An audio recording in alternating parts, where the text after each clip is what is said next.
একজন মানুষ যদি কোথাও যেতে চায়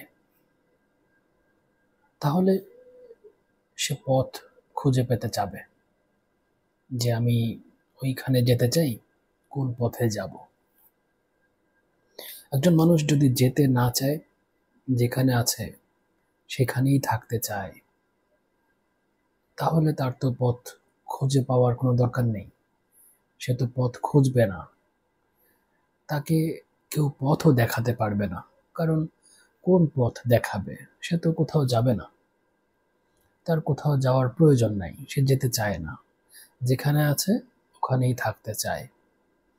অথবা এদিক ওদিক যদি নড়ে যায়, যাক, ওই পথ নিয়ে কোথাও যাওয়া নিয়ে তার বিশেষ কোনো চিন্তা নেই।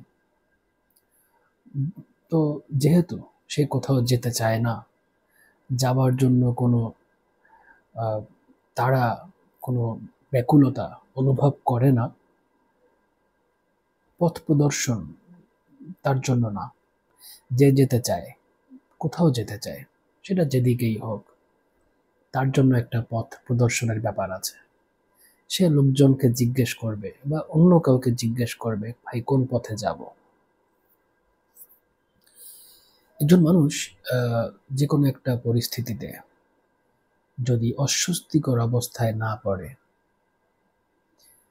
তাহলে সে কিন্তু ওখান থেকে বের হতে চাবে না, সমাধানের পথ খুঁজবে না। একটা সমাধান পাবার জন্য প্রথমে যে জিনিসটা দরকার তা হচ্ছে যে আমি সমস্যার মধ্যে আছি এটা বোঝা।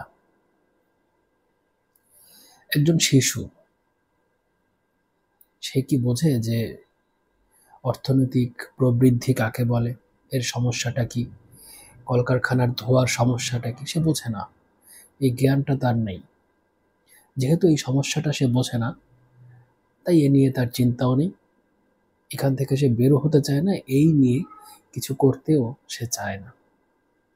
প্রথম কথা হচ্ছে সেই সমাধান চায়, সেই সমাধানের জন্য প্রার্থনা করে যে সমস্যাটা অনুভব করেছে।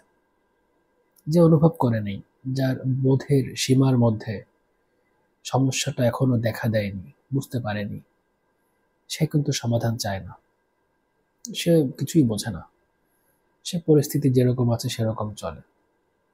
নদী ভাঙন শুরু হয়েছে, নদী ভাঙতে ভাঙতে আমার বাড়ি পর্যন্ত চলে আসবে, আমার বাড়ি ডুবে যাবে, আমি বাস্তুহারা হয়ে যাব। এই সমস্যাটা যে বুঝতে পেরেছে সে সমাধান চায়, যে বুঝতে পারেনি সে নিশ্চিন্তে ঘুমায়। বাড়ি ভেঙে পড়ে, নদীতে ভেসে যায়, হয়তো সে মারা যায়, কিন্তু কিছুই সে বুঝতে পারে না আগ পর্যন্ত ঘটনা ঘটার। মূল বিষয় হচ্ছে প্রথমে বুঝতে হয় যে আমি পথ চাই কিনা, আমি কোথাও যেতে চাই কিনা। তারপরে বুঝতে হয় সমস্যাটা কি, অথবা আগেই বুঝতে হয় সমস্যাটা কি। সমস্যা বুঝলেই তো অন্য অন্য জায়গায় মানুষ যেতে চাইবে। অনেক সময় অনেক কিছু সমস্যা কিন্তু বোঝা যায় না। পুতুল, একটা প্রাণহীন পুতুল, মানুষ যখন সুন্দর করে সাজে, কোনো মেয়ে যখন সুন্দর করে সাজে, অনেকে বলে দেখ মেয়েটা পুতুলের মতো সুন্দর। মানুষকে তুলনা করছে পুতুলের সাথে, অথচ পুতুল কিন্তু প্রাণহীন। তো অনেক সময় অনেক কিছু সুন্দর লাগে এবং উৎকৃষ্ট জিনিসকে ওই নিকৃষ্ট জিনিসের সঙ্গে তুলনা করা হয়। নিকৃষ্ট জিনিসই আদর্শ হয়ে দাঁড়ায়, মিথ্যাকেই সত্যের থেকে সুন্দর লাগে। এজন্য অনেক সময় সমস্যাটা বোঝা যায় না। তবে কিছু কিছু অনুভূতিশীল মানুষ, দূরদৃষ্টি সম্পন্ন মানুষ, যারা অনেক আগে থেকে অনেক কিছু ভেবে রাখে, অনেক ক্ষেত্রে তারা এই মায়াজাল ভেদ করে সমস্যাটা বুঝতে পারে। যখন বুঝতে পারে তখন সে বের হতে চায়, পথ চায়, যে কোন পথে যাব, কি করে বের হওয়া যায়। অথবা সে সমাধান চায়, যে কিভাবে সমাধানটা হবে। আমি অনেক বারবার একটা কথা বলি যে ধর্ম শব্দের অন্তরালে এর মূল ভাবটাকে হারিয়ে ফেলেছে। নানা রকম শব্দ, আরবি, ফার্সি, হিন্দি, সংস্কৃত, বাংলা, হিব্রু, এই শব্দগুলোর আড়ালে মূল ধর্মের ভাবটা হারিয়ে গেছে। মানুষ শব্দ নিয়ে মারামারি শুরু করেছে, শব্দগুলোকে সাম্প্রদায়িক বানিয়ে ফেলেছে। ভগবান বললে হিন্দু, আল্লাহ বললে মুসলমান, ঈশ্বর বললে সার্বজনীন। শব্দগুলোর মধ্যেও ধর্মীয় বিভেদ তৈরি হয়েছে, যে এই শব্দ আমার, ওই শব্দগুলো তার। যদি পানি বলে তাহলে মুসলিম, জল বললে সে হিন্দু। এই ছোটবেলায় আমি শুনতাম যে অমুক জল বলছে, হিন্দু, এর জন্য জল বলে। আমরা কতটা সাম্প্রদায়িক! আমরা কোনোভাবেই এক হতে চাই না। ধর্ম আমাদের ভেদ করে নাই। আমরা নিজেরাই প্রচণ্ড রকমভাবে অহংকারী, নিজেদেরকে শ্রেষ্ঠ মনে করি প্রত্যেকে, এবং প্রত্যেকের থেকে আলাদা হতে চাই। আমরা এক হতে চাই না। ধর্ম মোটেই আমাদের ভেদ করেনি। ধর্ম প্রকাশিত হয়েছে, সত্য প্রকাশিত হয়েছে। সত্য কখনো দুই হতে পারে না, সত্য এক। নানা মানুষ নানা পথে আমেরিকা গিয়েছে, ধরা যাক, কেউ আফ্রিকা থেকে গেছে, কেউ বাংলাদেশ থেকে গিয়েছে, কেউ ইন্ডিয়া থেকে গিয়েছে, কিন্তু ওই নিউ ইয়র্ক সিটিতেই গিয়েছে। তো এরা প্রত্যেকে যখন ভ্রমণ কাহিনী লিখবে, প্রত্যেকের বর্ণনা তো আলাদা আলাদা হবে, তাই না? এক হবে? কখনো না। সত্য এরকম, সত্য এক, কিন্তু বর্ণনাটা একটু এরকম ওরকম হয়। ভাষাটা পাল্টে যায়, ভঙ্গি পাল্টে যায়, প্রেমটা পাল্টে যায়, পথটাই অন্যরকম মনে হয়।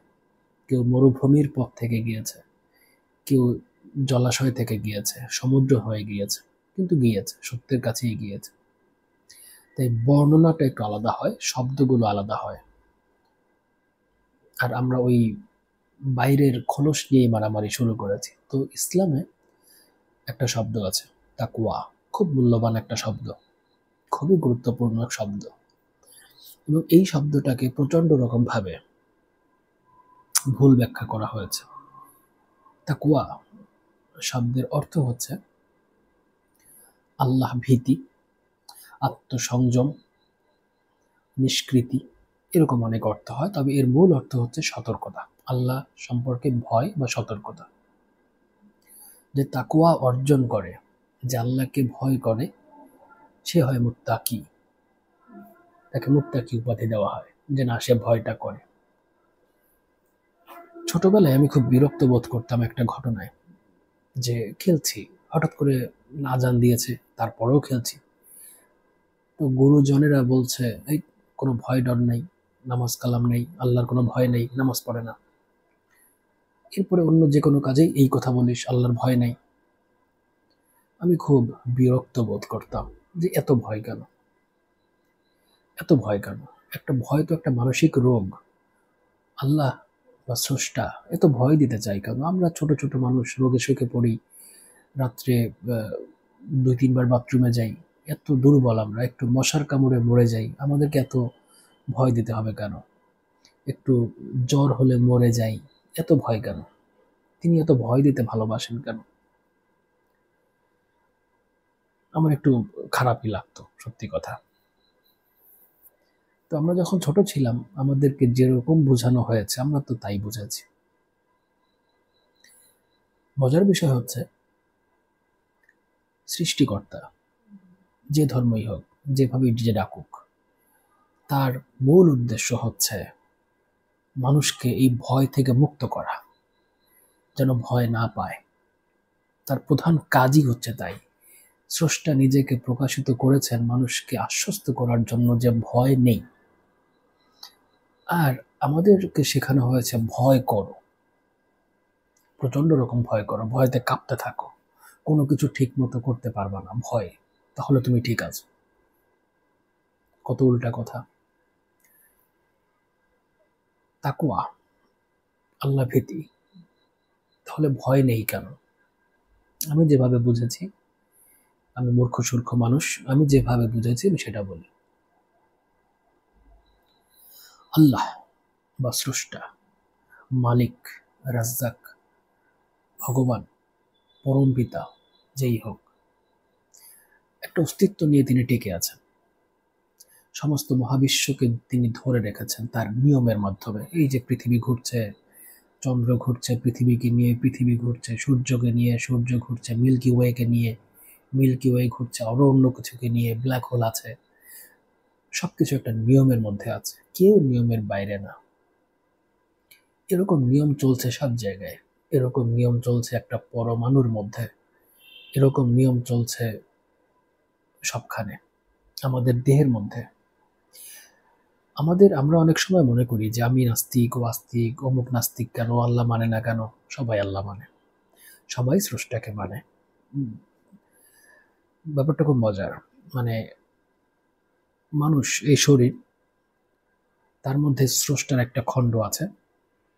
কৃষ্ণ বলেছে আমি প্রাণ হয়ে সকল প্রাণের মধ্যে আছি, সকল সৃষ্টির মধ্যে আছি। আল্লাহ বলেছেন আমি আদমকে সৃষ্টি করলাম এবং তার মধ্যে আমার রূহ ফুঁকে দিলাম। অর্থাৎ মানুষের মধ্যে একটা আল্লাহর অংশ আছে। তাহলে মানুষ নাস্তিক হয় কিভাবে?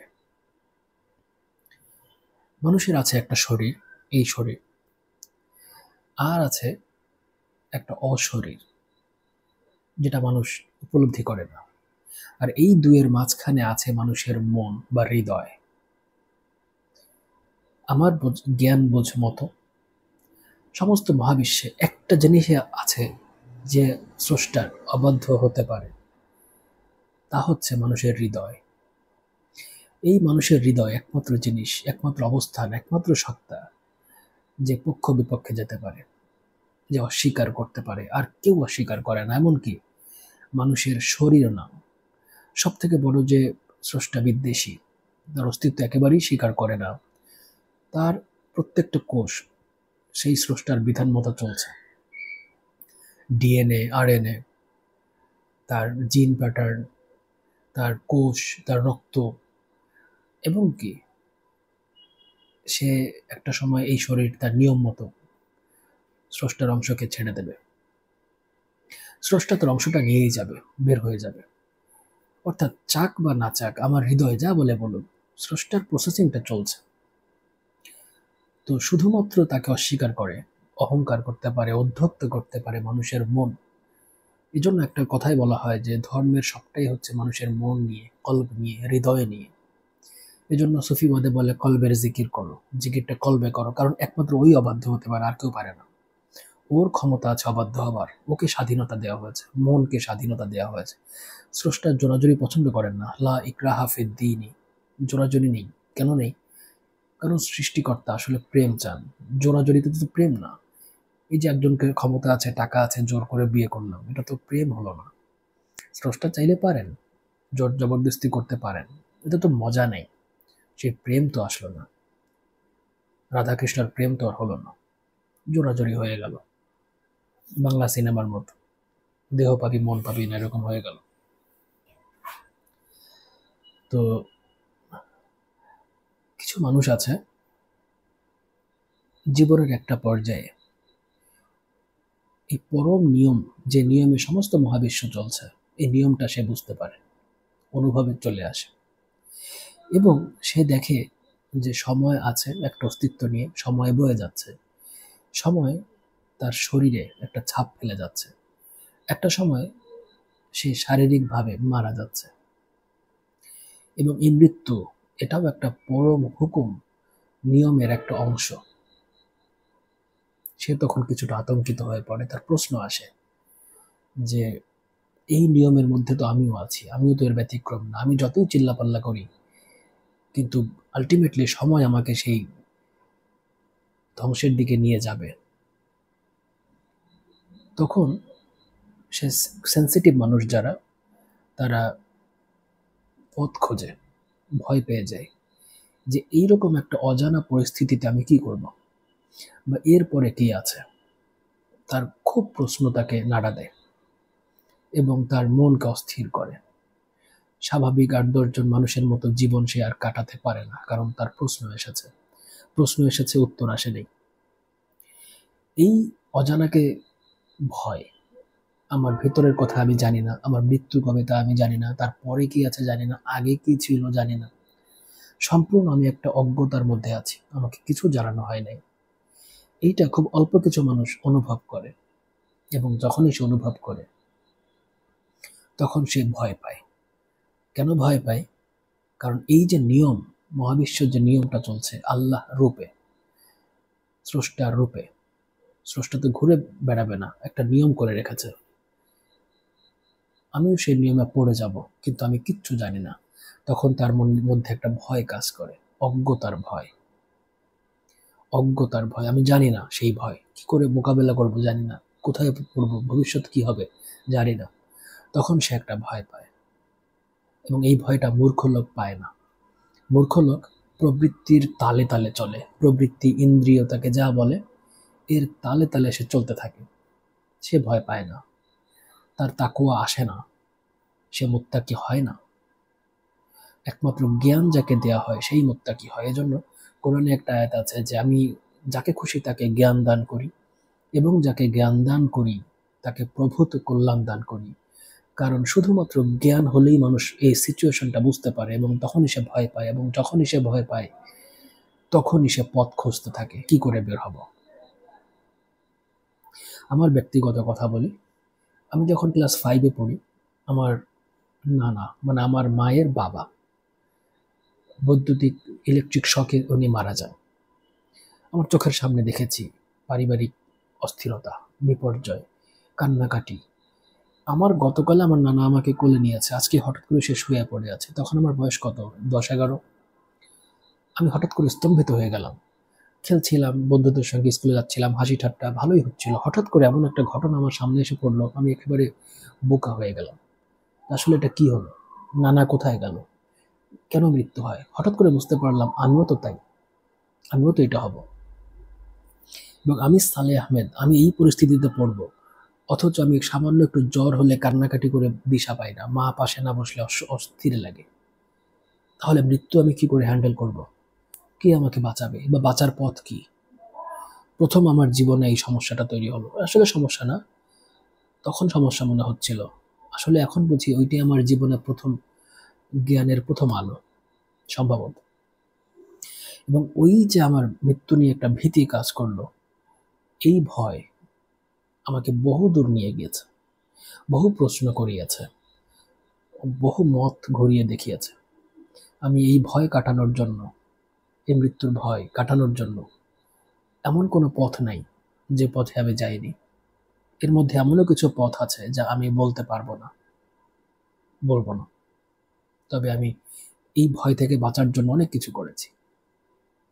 কখনো নাস্তিক হয়েছি, কখনো আস্তিক হয়েছি, কখনো ভাবছি প্রবৃত্তির আনন্দ থাকবো, জীবনের আনন্দ করব, সব ভুলে যাবো। কিন্তু না, ভুলে যাওয়া যায় না।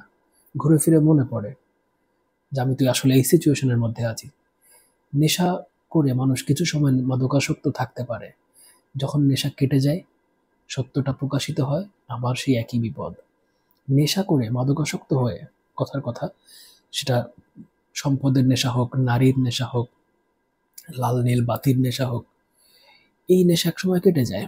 যখন জীবন টাচ করে, আঘাত করে, তখন আবার সেই প্রশ্ন আসবে, আবার যন্ত্রণা আসবে। বেশিরভাগ মানুষ সারা জীবনটা কাটায়, আমি অনেক দাড়ি পাকা মুরব্বীদের দেখেছি, প্রশ্ন করেনি। প্রশ্ন না করে তারা ভয়কে এড়িয়ে যেতে চেয়েছে, ভয় তারা করেনি। আল্লাহর ভয়, এই আল্লাহর ভয় মানে হচ্ছে পরম নিয়মের ভয়, যে নিয়মটা সমস্ত জায়গায় বর্তমান, যে নিয়মের মধ্যে আমিও আছি, আমার শরীর আছে, আমার সবকিছু আছে, এবং আমি চাই বা না চাই সেই নিয়মের মধ্যে আমি পড়ে যাব। এটাই হচ্ছে তাকওয়া। এটা যে বোঝে সেই মুত্তাকি হয়, এবং এইটা যে বোঝে না সে মুত্তাকি হয় না, সে মুত্তাকির অভিনয় করে। সে অভিনয় করে নামাজ পড়ে, অভিনয় করে পূজা অর্চনা করে, অভিনয় করে কথা বলে। সত্যিকারের প্রশ্ন তার আসেনি, ভয় তার আসেনি, জ্ঞানই তার আসেনি। সে বোঝেইনি আসলে কোন পরিস্থিতির মধ্যে আছি। যদি বুঝতো, স্বাভাবিক কাজকর্ম সে করতে পারতো না ততক্ষণ, যতক্ষণ না এই উত্তর সে পাচ্ছে। অনেক মানুষকে আমি দেখেছি এই এই ভয় আসে, তার এই ভয়টা সে বুঝতে পারে যে জীবন আসলে এরকম, জীবন খুব নিষ্ঠুর, আমি একটা নিয়মের মধ্যে আছি। কিন্তু সে উত্তর খুঁজে পায় না, সে এদিক ওদিকে ছোটাছুটি করে, কখনো স্রষ্টার নামে নিন্দা করে, যে এরকম জায়গায় কেন ফেললো, কেন এরকম বিপদের মধ্যে ফেললো, কি দরকার ছিল, এই খেলার দরকার কি, যেমন পুতুল তেমন নাচাও, আমার পুতুলের কি দোষ। তারা রাগ হয়ে যায়, কেউ নাস্তিক হয়ে যায়, কেউ চিন্তা করে যে 2 দিনের জীবন তাহলে আনন্দ করে নি। তারা প্রবৃত্তির নেশায় মগ্ন হয়ে থাকে, সম্পদ সম্পদ, ভোগ আর ভোগ, এগুলো করে। এই এই ঘটনাগুলোকে ভুলে থাকার জন্য, কিন্তু ভোলা যায় না। একসময় মনে পড়ে যায়, জীবনের একটা পর্যায়ে মনে পড়ে যায়। সামনে এসে যখন হাজির হয়, সে দেখতে পায় যে আসলে আমি এই নিয়মের মধ্যে আছি। It doesn't matter if you are a king, তুমি রাজা হোক বিষয় না, তুমি কত সুন্দরী নারী বিষয় না, এই নিয়মের মধ্যে তুমি আছো।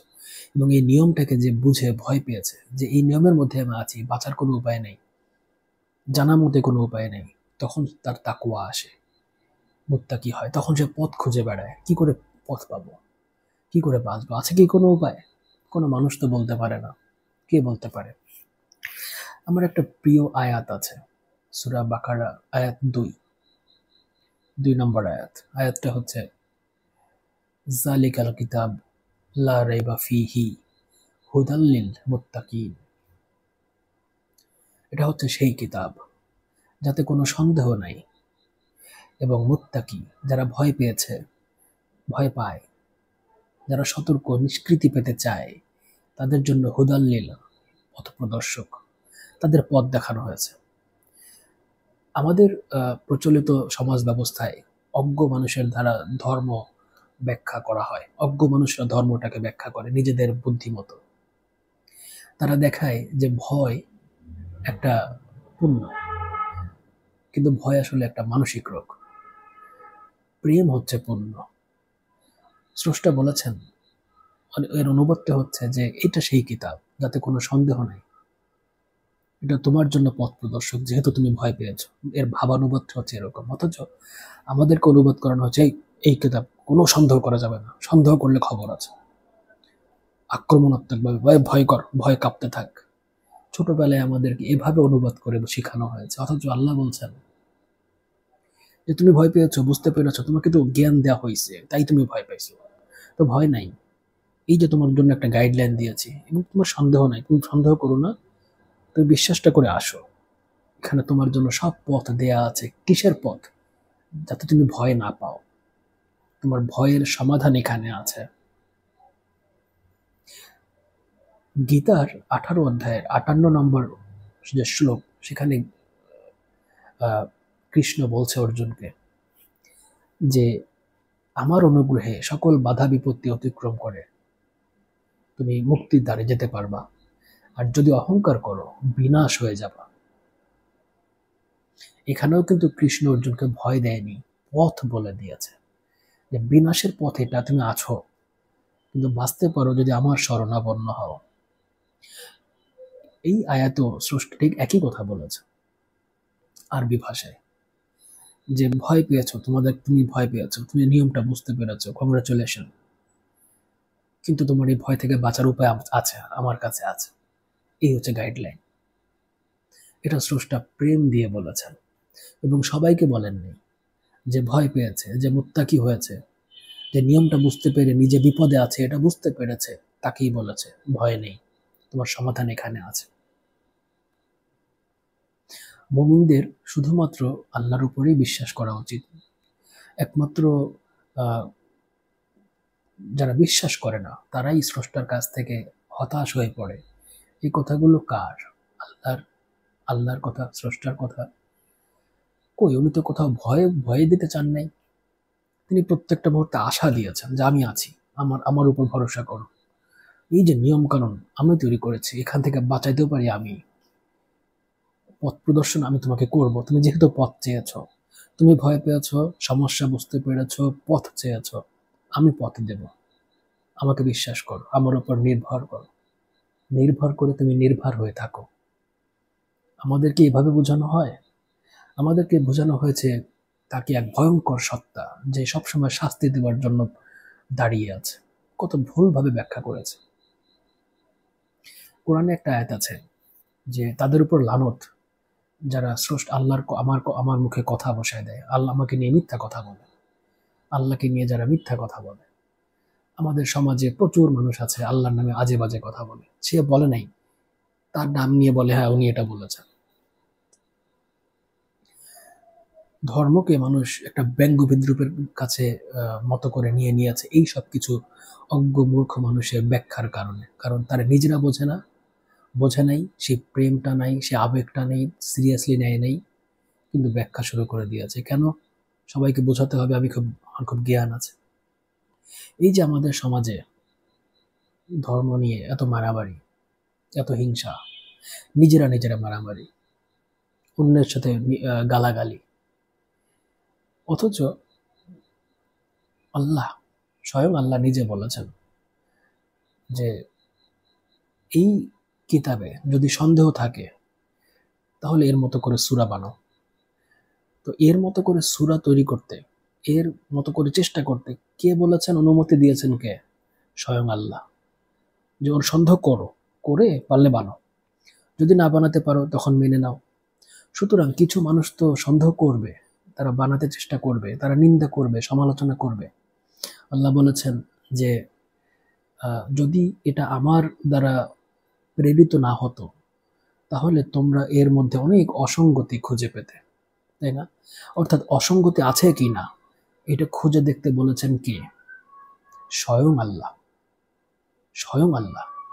তো কিছু মানুষ তো এই চ্যালেঞ্জটা নেবে, তারা সমালোচনা করবে, তারা ভুল ধরার চেষ্টা করবে, না বুঝে উল্টাপাল্টা কথা বলবে, খুঁজতে খুঁজতে খুঁজতে খুঁজতে একদিন তারা সত্যের কাছে চলে যাবে। কিন্তু আমাদের সমাজে যেভাবে আক্রমণ করা হয়, একটু এদিক সেদিক মত হয়েছে আক্রমণ শুরু, এতে ওই যে লোকটা, সে তো গবেষণা করার সুযোগই পেল না, সে অসঙ্গতি খুঁজতে গেছে, খুঁজতে যে দু একটা কথা ভুলভাল বলে ফেলেছে, আর কিছু মানুষ আক্রমণ করেছে। কি হয়েছে? ওই লোকটা প্রথমেই একটা বিতৃষ্ণা চলে আসছে যে এই অনুসারী তো এরা উগ্র। ও খোঁজাখুঁজি বাদ দিয়ে স্থির ডিসিশনে পৌঁছে গেছে, একটা বাজে জিনিস।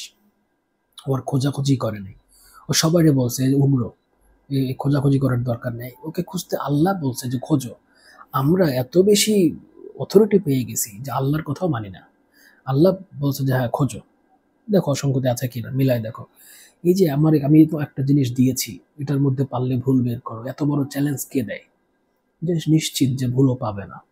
তাহলে স্রষ্টা নিশ্চিত, সে মানা করে নাই লাকুম দিনুকুম ওয়ালিয়া দিন, তোমার দিন তোমার, আমার দিন আমার, জবরদস্তি নাই।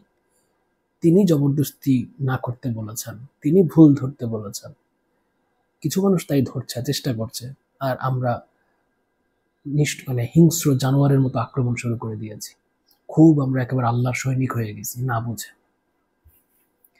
মূর্খতা, মূর্খতা। নিজের একটা পরম সত্যকে, একটা পরম আনন্দের জিনিসকে আমরা ভুলভাবে রিপ্রেজেন্ট করছি, মানুষ করছে।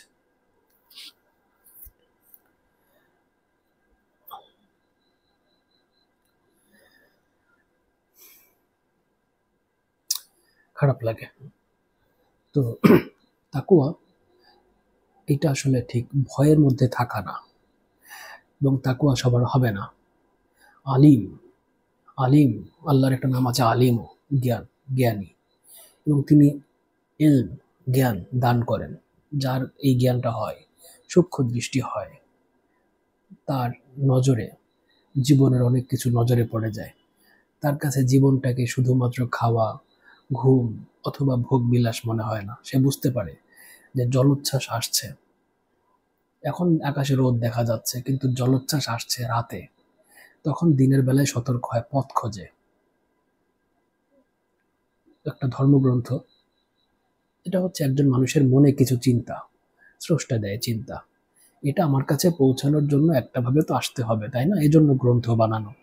কিছু কিছু মানুষ আছে কথায় কথায় ধর্মগ্রন্থ নিয়ে বিষোদাগার করে, যে গ্রন্থ কিতাব মেতাব আদিকালের জিনিস, হোক আদিকালের জিনিস, অনেক আগে থেকে আসছে। কোনো কিছু অনেক আগে এসেছে মানে সেটা সত্য তা না, কোনো কিছু অনেক আগে এসেছে মানে এটা না যে ওটা ভুল।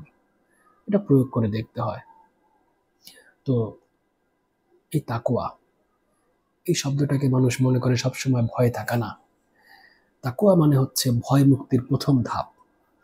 প্রথমে মানুষ মনে করে বট গাছে ভূত আছে, যখন জ্ঞান আসে তখন সে বুঝতে পারে না ভয় নেই, তখন সে আলো জ্বালিয়ে দেয়, ভয়টা চলে যায়। এজন্য কোরআনের প্রথমেই বলেছে যে যারা ভয় পায়, তাকওয়া যারা মুত্তাকি, তাদের জন্য পথ প্রদর্শক। একজন যে যদি ভয় পাওয়াই জীবনের চরম সার্থকতা হতো, তাহলে তো আর পথ প্রদর্শন করতো না। ওই যে হ্যাঁ ভয় পেয়েছো, রাইট, ওই ভয়ের মধ্যেই থাকো। তাহলে ভয় পেয়েছো, ওকে পথ দেখাবো কেন? যাতে ভয়টা ওর চলে যায়, ও নিরাশ না হয়ে যায়, ও জীবনের অর্থ খুঁজে পায়, ও আশা খুঁজে পায়, ও বুঝতে পারে যে আশরাফুল মাখলুকাত। মুত্তাকি না হলে কেউ বুঝতেই পারবে না যে আমাকে এখান থেকে নড়তে হবে, কিছু চেষ্টা করতে হবে। অথচ এই তাকওয়া শব্দকে প্রচন্ড রকম ভাবে ভুলভাবে ব্যাখ্যা করা হয়, এমনভাবে ব্যাখ্যা করা হয় যেন মনে হয় একজন মানুষের জীবনের প্রধান কাজ হচ্ছে সবসময় ভয়ে জবুথুবু হয়ে থাকা। এবং এরকম করতে করতে, এরকম ব্যাখ্যা দিতে দিতে অনেক মানুষকে এরা মানসিকভাবে প্রতিবন্ধী বানিয়ে ফেলেছে। অথচ স্রষ্টা হচ্ছে আলো। আল্লাহু ওয়ালিউল্লাযিনা আমানু ইখরিজুহুম মিনাজ-জুলুমাতি ইলান-নূরি। আল্লাহ হচ্ছে যারা বিশ্বাস করেছে, নির্ভর করেছে, তাদের বন্ধু। ওয়ালিউ বন্ধু, তাদেরকে তিনি জুলুমাত অন্ধকার থেকে ইলান-নূরি আলোতে নিয়ে আসেন। তিনি ভয় দেন না, ভয় দূর করেন। অথচ আমাদেরকে ব্যাখ্যা করা হয়েছে তিনি হচ্ছেন ভয়। স্রষ্টাকে আমরা অনেক ভুলভাবে ব্যাখ্যা করেছি এবং এর জবাব দিতে হবে। যারা না বুঝে ইচ্ছামতো ব্যাখ্যা করেছে, স্রষ্টাকে দানব বানিয়েছে, তাদেরকে জবাব দিতে হবে। অনেক মানুষকে ভুল পথে নেওয়ার জন্য তারাই দায়ী।